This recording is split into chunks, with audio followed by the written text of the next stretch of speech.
سارے رشتہ داروں کو زکوٰۃ دے سکتے ہیں یا کچھ ایسے رشتہ دار بھی ہیں جن کو زکوٰۃ نہیں دی جا سکتی؟ دیکھیں اس میں تین طرح کے رشتہ دار لکھے ہیں علماء نے. نمبر ایک اصول سے مراد یعنی ماں باپ اور ماں باپ کے ماں باپ، ٹھیک ہے، یعنی دادا دادی نانا نانی اور اوپر تک جتنے چلتے چلے جائیں گے ان کو نہیں دے سکتے زکوٰۃ. اسی طرح جو فروع ہیں، فروع سے مراد بیٹا بیٹی اولاد اور ان کی اولاد، ان کو بندہ نہیں دے سکتا زکوٰۃ. اور تیسرا میاں بیوی ایک دوسرے کو زکوٰۃ نہیں دے سکتے، ان کو آپس میں زکوٰۃ نہیں دی جا سکتی. باقی اس کے علاوہ جو رشتہ دار ہے وہ جب زکوٰۃ کا مستحق قرار پاتا ہے، یعنی غیر سید ہے، سید نہیں ہے، اور اس کے علاوہ جو شرعی فقیر کی شرائط ہیں وہ اس کے اندر پائی جاتی ہیں تو اس کو دینا جائز بھی ہے بلکہ بہتر بھی ہے. ماشاءاللہ. اچھا، اب اس میں رشتہ دار کو دے تو صحیح، ٹھیک ہے، اچھا بڑا زبردست طریقہ پتہ چلا، لیکن بولنے کی ضرورت تو نہیں ہے نا کہ یہ زکوٰۃ ہے؟ دیکھیں بولنے کی ضرورت تو نہیں ہے اس میں، اور قرض کے بھی دے سکتے ہیں، اس کو ہم ہدیہ کے بھی دے سکتے ہیں، عیدی کے بھی دے سکتے ہیں.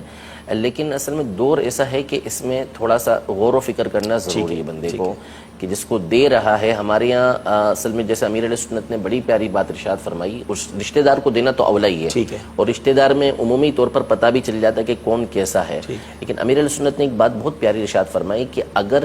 پاکستان کے اندر، فقط پاکستان میں جن کے اوپر زکوٰۃ لگتی ہے وہ مکمل طور پہ زکوٰۃ نکالیں، نمبر ایک، وہ ساری کی ساری جتنی زکوٰۃ بنتی ہے وہ نکالیں، اور جن کو زکوٰۃ لگتی ہے جو زکوٰۃ کے مستحق ہیں لے سکتے ہیں ان تک زکوٰۃ پہنچا دیں تو ہمارے ملک سے ایک بہت بڑی حد تک غربت ختم ہو جائے. ایسا ہی ہے، بالکل صحیح. یعنی اربوں خربوں پتی لوگ ہیں، اگر وہ صحیح طریقے سے اپنی زکوٰۃ نکالیں اور ایسے لوگوں تک زکوٰۃ پہنچائیں کہ جن کو زکوٰۃ لگتی ہے تو پھر اس صورت میں غربت کا خاتمہ ہو جائے گا. میں عرض کروں یہاں پر اصل میں ہوتا ہی ہے، ہمارے علاقے میں تو بہت زیادہ اس طرح ہوتا ہے کہ لوگ دل کو منا لیتے ہیں، یعنی خرچہ بھی کرتے ہیں لیکن دل کو منا لیا اور جو سامنے آیا اس کو اٹھا کے دے دیا، جس کا نتیجہ یہ نکلتا ہے کہ مستحق افراد رہ جاتے ہیں. دل کی خوشی، آپ اگر دل کا اطمینان چاہتے ہیں نا تو آپ غریبوں کو تلاش کریں. آپ ایسے علاقوں میں جائیں کہ جہاں پر غربا رہتے ہیں، غریب لوگ رہتے ہیں، اور ہر کوئی مانگنے نہیں نکلتا، اور ایسے لوگ کم نکلتے ہیں مانگنے کے لیے. وہ بیچارے شرما رہے ہوتے ہیں، ان کی زبان نہیں اٹھتی، اور ایسے افراد کے جو نہ مانگنے والے ہوں اور جو مستحق نہیں ہوتے وہ مانگ رہے ہوتے ہیں، اور ان کی چونکہ شرم و جھجک اٹھ چکی ہوتی ہے تو وہ دھماکہ لے رہے ہوتے ہیں، اور وہ ہو سکتا ہے کہ دینے والوں سے بعض اوقات زیادہ مالدار ہوتے ہیں. تو اس لیے میں نے ایک عرصے پہلے، بہت عرصے پہلے، ایک دو دفعہ پہلے بھی بتایا کہ ایک فیچر میں نے پڑھا تھا، تو اس میں صرف باب المدینہ کراچی کے اندر اس وقت، یعنی آج سے کم از کم میرے خیال میں 15 سال پہلے کی بات ہے، اس میں یہ لکھا تھا کہ یہاں کراچی کے اندر پورے پاکستان سے جو فقراء آتے ہیں نا